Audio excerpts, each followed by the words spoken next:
Hey, what's going on, guys? I just got finished reading The Death of Captain America Omnibus by Ed Brubaker. So today I'm going to give you an overview of that tiny book, and we'll talk about the story a little bit and its contents. All right, here is the Captain America, The Death of Captain America Omnibus by Ed Brubaker. Here is the front with the dust jacket on. Here is the back with the dust jacket on. And then here you have it. There it is, the Captain America Omnibus, Death of Captain America spine. Ooh, a little spoiler for a future video right there. Okay, that's the spine. All right, here's the book without the dust jacket. We've got the standard and DM variant covers as the front and back. And let's open up the book and talk about some of its contents a little bit. So this is very obviously The Death of Captain America Omnibus by Ed Brubaker. It is sort of the second omnibus in the Ed Brubaker Captain America omnibuses. The first one is just titled Captain America by Ed Brubaker, and that came out, it had a reprint last year, I think, and I do believe it's getting another reprint. Now, as you saw, this is a very, very thin omnibus. I'm not quite sure why they did it that way, but I guess it ends with its crescendo and all that. I don't know. I guess that's just the way they chose to collect the material. It's interesting, too, because this first issue that is in here, I was reading it, and it's sort of recapping, light spoiler, well, I guess a big spoiler from the last Captain America omnibus, but it's also in the title, you know, Death of Captain America.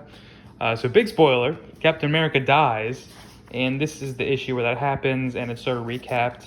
And I thought it was funny they included this here since it's in the last Ed Brubaker omnibus too. So it seemed like just even more extra padding for this already thin omnibus. So without this, it would have been even a bit thinner. And then there are extras in the back, so keep that in mind if you're thinking about picking this up. Now this is a tough one too because, you know, if you want to read the entirety of Ed Brubaker's runs, Captain America run, I assume, they're reprinting the rest of these. Captain America Lives, I think, comes next. Or maybe The Trial of Captain America, one of those. But it's like, you can't just skip this one. I mean, you're going to have to collect them all, no matter how small this one is. That being said, it is still a really good story. And the Ed Brubaker Captain America years has a very Winter Soldier MCU type feel to it. And to tell you the truth, I think the Russo brothers have even openly stated that they really based their direction of that film off of the Ed Brubaker run. More so, I think, the stuff in the original Ed Brubaker omnibus. But this sort of continues with those themes, and it continues with that general vibe. So what's happening in here? Pretty much Captain America is dead. This is after the events of Civil War, so there's a whole lot of disarray going around.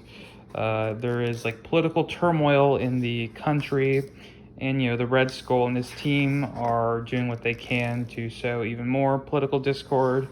And right now there's no Captain America. So what sort of ends up happening here is Bucky ends up taking the mantle of Captain America. And he deals with, you know, a lot of these problems. He deals with characters like Sin, who is really interesting and has had a really interesting arc coming from that first Ed Brubaker omnibus. Does this team up with Falcon.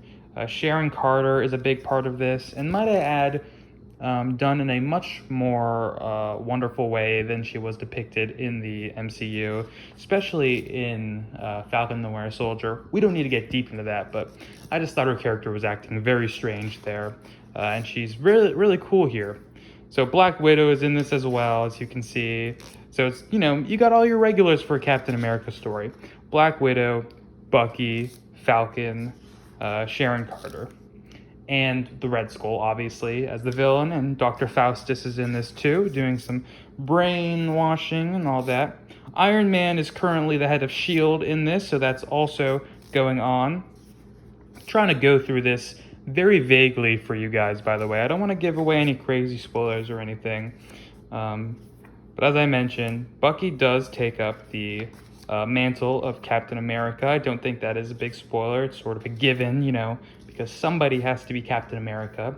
In Captain America's little letter that he leaves to Tony Stark, he even says, like, hey, do two things for me. One, help out my boy Bucky a little bit. Two, there needs to be a new Captain America. So, Tony Stark is kind of like, oh, two birds, one stone, and puts that responsibility onto Bucky. I condensed that a little bit. It's more complicated and more nuanced than that, but essentially it is that. And it's an interesting read if you're into sort of more political comics too, because I think there's a lot of parallels, even in this, when it was written in 2008, to a sort of recent, the political climate in the United States.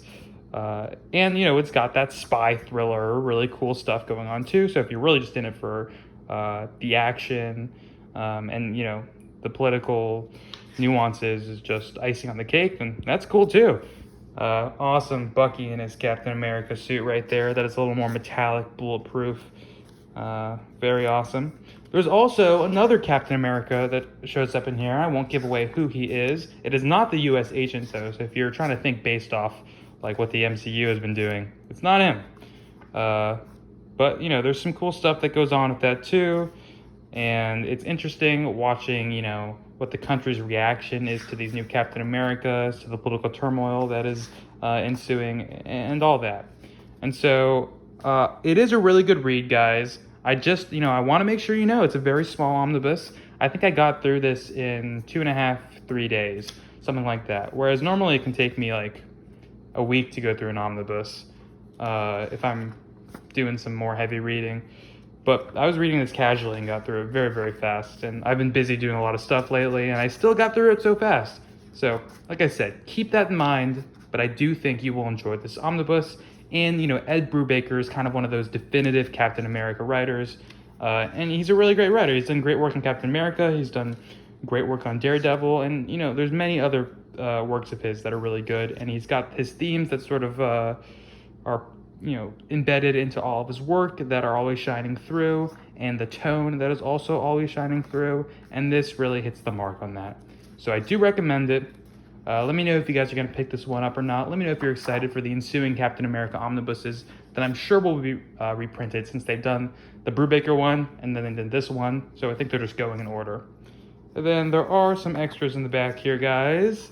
Just some covers and whatnot. I think there's a bit of a script here. For those who are interested in making comics, or sort of how that process works. And thank you for watching, guys.